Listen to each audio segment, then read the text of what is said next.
Capítulo 12 acerca de la autoconciencia. Se habla de una mente subconsciente, pero ni el psicoanálisis ni la psicología gestal dan su reconocimiento a este término.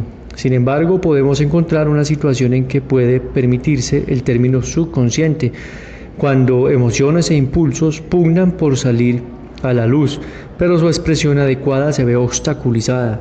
En este caso no son ni reprimidas ni expresadas al mismo tiempo. Hay demasiada autopercepción como para permitir su proyección. La autopercepción se transforma en autoconciencia. En estos casos, la autoexpresión adecuada queda inhibida en cuanto se percibe que podría provocar un cambio decisivo, ya sea en sí mismo, ya sea en el propio ambiente. Por ejemplo, un conflicto no debe llegar a crisis, debe permanecer hipócrita. El impulso retador no expresado, pero sin que se le pueda reprimir, no puede ni desaparecer en el fondo ni dominar en la primera línea. Debe encontrar un punto medio y por eso, en estas circunstancias patológicas, tenemos que aceptar la existencia de una subconsciencia, un terreno intermedio. Un terreno intermedio no existe en la mente sana, tan solo puede haber figura en primera línea que surge y retrocede hacia el fondo. Sin embargo, a veces dos figuras tienden a estar presentes al mismo tiempo. Hablamos entonces de conflicto. Sostener esa situación de conflicto, esa doble configuración, es incompatible con la tendencia holística inherente a la mente humana. Una figura tenderá siempre a hacer a un lado a la otra, sino una síntesis, como un compromiso o un síntoma neurótico, realizará cierto tipo de unificación. Con frecuencia, las dos figuras estarán en un columpio, en un estado mental que llamamos indecisión, inestabilidad. No obstante, en algunas circunstancias una emoción se esforzará con energía pero sin éxito por llegar a la primera línea y en esos casos podríamos hablar de una tierra intermedia, pero debemos recordar que el fenómeno de tierra intermedia es algo patológico. La instancia que inhibe es en parte el sensor según el significado de Freud, pero es también y en una medida mucho mayor el sensor proyectado, el preocuparse por lo que diría la gente. El sensor es una actitud crítica que retroflexiona, que desacredita a nosotros mismos, a la que en proyección experimentamos como si, entre comillas, fuéramos analizados por los demás y a plena luz. Si, por ejemplo, ocultamos la expresión de disgusto, amor, envidia u otra emoción poderosa a la que tememos o de la que nos avergonzamos o que nos turba demasiado como para revelarla, entonces experimentamos autoconciencia y su equivalente motor, torpeza. Hace poco, un hombre me consultó exclusivamente acerca de su autoconciencia, timidez. Le resultaba sorprendente que, en contra de lo que esperaba, no era tímido con sus superiores, sino solo con sus subordinados y particularmente con su mecanógrafa. Por no ser capaz o no querer expresar las molestias que ella hacía surgir en él, se sentía torpe, incómodo y tímido en su presencia. No reprimía su molestia, sino la expresión de ella y se sintió inmediatamente aliviado después de que lo impulsé a dirigirse a ella en su fantasía como tuviera ganas de hacerlo en realidad y a no reprimirse. Por tener buen dominio de su imaginación, lanzó en pleno vuelo sus vituperaciones, expresando libremente todo su enojo y disgusto acumulados, haciéndolo salir del terreno intermedio a la primera línea a la que pertenecía. No es que en este caso la acción fantástica sola fuera suficiente. Más tarde me dijo que había cambiado de mecanógrafa. La explosión de fantasía le había proporcionado confianza suficiente como para capacitarlo no solo para someter, sino para despedir a la empleada altanera. El término autoconsciente, entre comillas, no es malo, señala una retroflexión, el hecho de que la propia atención se dirige hacia uno mismo y no hacia el objeto de irritaciones o de interés potencial, sugiere una emoción dirigida hacia adentro en vez de una dirigida hacia afuera. Es la conciencia de los propios rasgos y comportamientos condenados o despreciados. Con frecuencia, la autoconciencia forma un núcleo alterador del cual se desarrollan cierto número de rasgos de carácter. Bajo su influjo, algunas personas hacen descaradas, impúdicas, imprevisibles, cínicas, rudas o irreverentes. Otros se desarrollan en dirección opuesta y se hacen serviles, untuosos, Uriah Rep o torpes en la medida que derriban las cosas, desahogando su agresión, vertiendo, rompiendo cosas por accidente, entre comillas, no lo pude evitar, entre comillas. La evitación del objeto o del propio desconcierto se manifiesta con frecuencia en la incapacidad para ver a los ojos a la persona odiada o amada, y el individuo autoconsciente, tímido, entre paréntesis, temiendo que su actitud lo delate, se entrena para superarla desarrollando una mirada rígida. En cada acceso de autoconciencia hay alguna acción o emoción reprimida, no reprimida, algo no dicho o no hecho. Con mucha frecuencia la incapacidad de decir un claro no a exigencias que a uno le gustaría rehusar es la base de la autoconciencia, timidez. El rencor contra la persona que plantea estas exigencias nos deja un sentimiento de debilidad, de impotencia, que genera una atmósfera de tensión y autoconciencia. La incapacidad para decir no representa el miedo ordinario a realizar un cambio en el mundo, en este caso el miedo a perder la benevolencia de nuestro contorno. La diferencia entre proyección y autoconciencia en este caso es que en la proyección no se desvanece en el aire en el momento en que debería convertirse en figura delantera y reaparece como un sentimiento de que se nos ha negado algo. En la autoconciencia, timidez, el no se queda en el terreno intermedio, quiere llegar a ser una obstrucción, pero usted quiere mantenerlo en la oscuridad. Es importante no confundir la autoconciencia con la percepción de sí mismo. Por desgracia, no hay palabra alguna que proporcione el significado de autoconcepción y que no sugiera al mismo tiempo que en la autopercepción se realiza también una retroflexión. Sin embargo, no es este el caso. La autopercepción significa, al menos así lo entiendo yo, ese estado subjetivo del sentir primario de que uno existe, así como el sentir como uno existe, estado al que la psicoanálisis llama narcisismo primario. El término intuición, en el sentido de Bergson, sería de adecuado, pero se emplea por lo general esta palabra para indicar un acto mental. Siguiendo la costumbre tan extendida de componer términos de la lengua latina o griega, yo sugeriría autoestética, para expresar, tener conocimiento de lo que uno es y hace, pero fuera del peligro de que se confunda con autoconciencia. Considero que la expresión autopercepción puede indicar lo que yo quiero decir. Cuando, por ejemplo, usted está tan absorto en el baile que siente la unicidad del mente, cuerpo, alma, música, ritmo, entonces capta el placer de la autopercepción, del sentirse a sí mismo.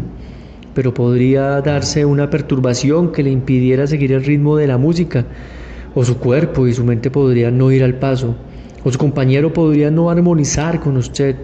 Si en esos casos usted tiene ganas de desahogar su desilusión, pero no lo hace, entonces pierde autopercepción y se hace autoconsciente. En la autopercepción, aún la mayor emoción no solo aporta satisfacción, sino también paz mental, que nunca existe en la autoconciencia, porque en la autoconciencia siempre hay algo no expresado, algo incompleto que solo puede superarse rompiendo la tensión a través de la expresión. Con frecuencia será suficientemente hacerlo en la imaginación, pero en otras solo se puede eliminar la autoconciencia manifestando realmente los propios sentimientos a la persona interesada. En todo caso, la acción en la fantasía solo tendría éxito si usted puede imaginar a su oponente en forma plástica, en 4 dimensiones, de tal forma que usted pueda sentir haber realizado un cambio en él. En realidad, el cambio se realizará en usted mismo. Usted perderá, por medio del poder de expresión, su autoconciencia y obtendrá, y esto es mucho más importante, confianza, una nueva capacidad para tratar situaciones difíciles y el reconocimiento de su medio ambiente. Las personas con ambiciones de altos vuelos que quieren ser admiradas, ser el centro de atención, padecen con frecuencia una forma interesante de autoconciencia. Se les debe poner frente a personas que necesitan también admiración, pero que están demasiado inclinados a exhibir cualquier cosa que pueda gratificar su necesidad narcisista. pueden exigir joyas de mucho valor o a sus hijos bien vestidos, pueden hacer exhibición de inteligencia o agudeza o narrar anécdotas obscenas o no tan obscenas, pueden hacer cualquier cosa para impresionar a los demás, para exprimir admiración de sus amigos. Pero cuando esta necesidad narcisista está presente con fuerza, sin los medios a la mano, o cuando no haya seguridad de provocar la reacción deseada, entonces el resultado será de autoconciencia. Hay muy pocas jóvenes que no sueñen con ser la reina de la fiesta, pero que inseguras de lograrlo serán todas brazos y piernas, entre comillas. Compárese su torpeza con la seguridad de la mujer sofisticada que está segura de que puede coleccionar a todos los caballeros que quiera. Hablando en general, las personas con deseos narcisistas no satisfechos desarrollarán autoconciencia siempre que exista una oportunidad de que lleguen a convertirse en el centro de atracción, la figura frente al fondo de su medio ambiente. Siempre que destacan entre la masa, por ejemplo, cuando entran en una habitación llena, cuando tienen que levantarse para pronunciar un discurso, cuando tienen que dejar a sus compañeros para ir al sanitario, se sienten autoconscientes, creen que todos los ojos están sobre ellos. En el momento en que olvidan sus deseos narcisistas o se concentran plenamente en sus objetos, en vez de en sí mismos, desaparece su autoconciencia. Brevemente, una forma de curar la autoconciencia es transformarla en conciencia del objeto. Muchas personas experimentan una autoconciencia parecida cuando sienten que los observan mientras trabajan. Por ejemplo, al tocar el piano, al escribir a máquina o a mano, se dan perfectamente cuenta del cambio de su actitud, de su falta de concentración, su confusión y desconcierto general. Con frecuencia sostienen, equivocadamente, que padecen un complejo de inferioridad, el hecho de que desaparecen todos sus sentimientos desagradables en cuanto a su trabajo y no ellos mismos. Es la figura prominente, sería prueba suficiente de que no padecen un complejo de inferioridad sino de autoconciencia. Cuando se concentran en la impresión que producen, se pierde la concentración en su trabajo y el resultado serán errores e incoherencias. El mejor conocimiento de la autoconciencia puede observarse comprendiendo plenamente el fenómeno fondo-figura. Hasta se puede sostener que la autoconciencia es el alterador del fenómeno fondo-figura de la personalidad. La personalidad individual es la que quiere sobresalir del fondo del contorno. Cuando, por ejemplo, se le pide de repente a un alumno que avance, gozará al exhibirse si no tiene inhibiciones, hasta podría irradiar orgullo y naturalmente ocupará el primer plano del cuadro. No obstante, cuando su deseo no expresado de admiración huye de esta publicidad obligada, se pondrá rojo de vergüenza, querrá desaparecer y convertirse de nuevo en fondo. Al encontrarse de repente donde siempre quería estar, se hará consciente de sí mismo y desplegará esta autoconciencia en la torpeza. Esta actitud puede hacerse permanentemente. El carácter tímido, la persona que representa siempre el violín segundo, el empleado concienzudo que siempre hace las cosas tan perfectas e imperceptiblemente que se hunde en el fondo, el productor de una obra teatral, el psicoanalista que se siente detrás de un paciente para escapar de su observación, todos ellos están inclinados a evitar la luz del día y todos condenan la salida al foro como exhibicionismo. Sin embargo, el exhibicionismo es la forma autoconsciente de expresión, lograda alejando sentimientos de vergüenza, miedo y turbación. Los pasos curativos que han de darse son obvios.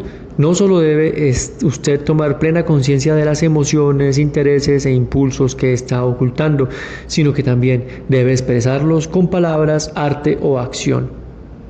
La autoconciencia y el soñar despierto van con frecuencia de la mano, ya que el soñador diurno está lleno de material no expresado. Cuanto más alto vuela su imaginación, mayor es el choque que sufre cuando en realidad se enfrenta a una situación que contiene la ocasión de hacer reales sus deseos suprimidos. Debido a su preocupación con la ficción fantástica, no puede aplicar su sistema motor expresivo en la situación real, sino que sigue autoconsciente y paralizado entre sus deseos e inhibiciones.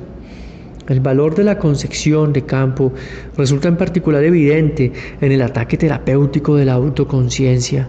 Del mismo modo que se puede inducir electricidad en una resistencia de alambre o colocándola en un campo electromagnético, así se puede inducir autoconciencia en su específico campo de peligro e intensificarla o disminuirla variando la distancia. Los dos polos de este campo de peligro son la autopercepción del que sufre y su crítica proyectada, inhibición. Al eliminar uno de los dos polos desaparecería la autoconciencia. Para liberarse de este conflicto insoportable, con frecuencia se es temerario, se es impúdico o se utilizan otros medios con los que se genera una frigidez emocional. Este método para superar la autoconciencia es erróneo. Si la autoconciencia es la negación de la personalidad, entonces deber ser descartado, etc. Es la negación de la negación. Pero el método correcto borra la negación anulando las retroflexiones y asimilando las proyecciones. En el caso de autoconciencia, esto significa usted tiene que transformar el deseo de ser admirado, el miedo de que se fijen en usted y el sentimiento de ser el centro de interés en actividades de entusiasmo, de observación y de concentración, el propio interés en un objeto.